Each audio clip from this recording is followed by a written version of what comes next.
কাফেরকে কাফের মনে না করা এইটাও ঈমান ভঙ্গের কারণ।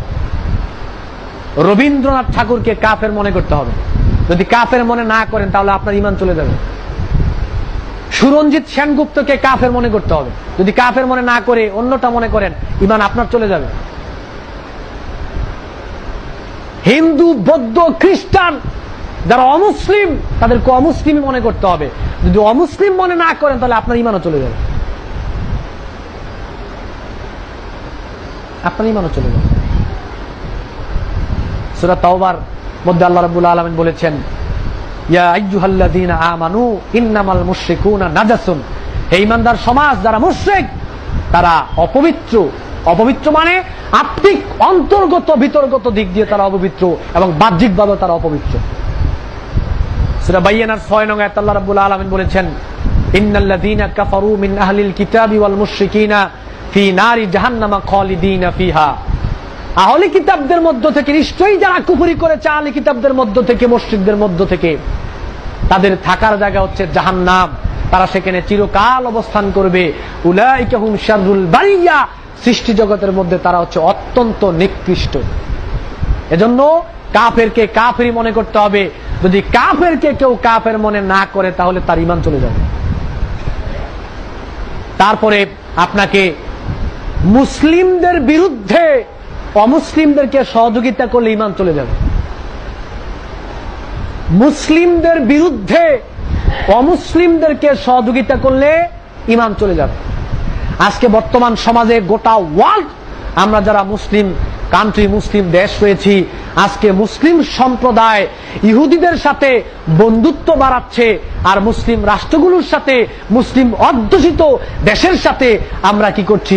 শত্রুতা বাড়াচ্ছি। ইহুদিদের সাথে বন্ধুত্ব বাড়াচ্ছি মুসলিম হয়ে, আর মুসলমানদের বিরুদ্ধে, ইসলামের বিরুদ্ধে আমরা কি করছি?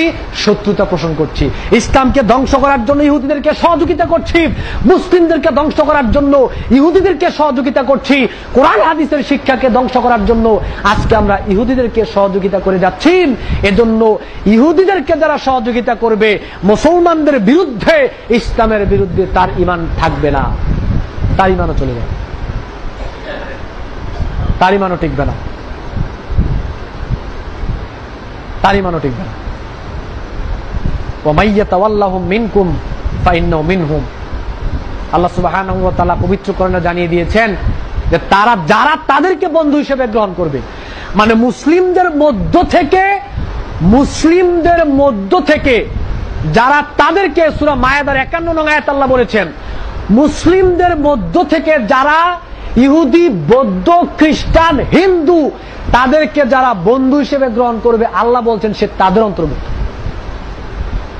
মুসলিমদের মধ্য থেকে যারা ইহুদি, খ্রিস্টানদেরকে বন্ধু হিসেবে গ্রহণ করবে, আল্লাহ বলেছেন সে তাদের অন্তর্ভুক্ত।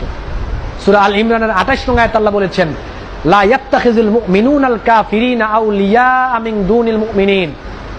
তোমরা মুমিনদেরকে বাদ দিয়ে কাফেরদেরকে তোমরা বন্ধু হিসেবে গ্রহণ করিও না। ওয়া মাইয়াফআল যালিকা, আর যে এই কাজটা যে করবে, ওয়া মাইয়াফআল যালিকা, আর এই কাজটা যে করবে, তাহলে আল্লাহর সাথে তার কোনো আর অবশিষ্ট কোনো সম্পর্কই থাকবে না। আজকে অত্যন্ত গুরুত্বপূর্ণ ব্যাপার এটা যে আমি মুসলিম পরিচয় দিয়ে আমি মুসলমানের বিরুদ্ধে ইহুদিদেরকে সহযোগিতা করছি, কাফেরকে সহযোগিতা করছি, যাতে মুসলমান সম্প্রদায়কে ধ্বংস করে দেয়া যায়, কোরআন হাদিসের শিক্ষাকে ধ্বংস করে দেয়া যায়, ইসলামকে ধ্বংস করে দেয়া যায়। এজন্য আমি কাফেরদেরকে সহযোগিতা করছি মুসলিম হয়ে, আপনার ঈমান নষ্ট হয়ে গেছে, ঈমান নাই।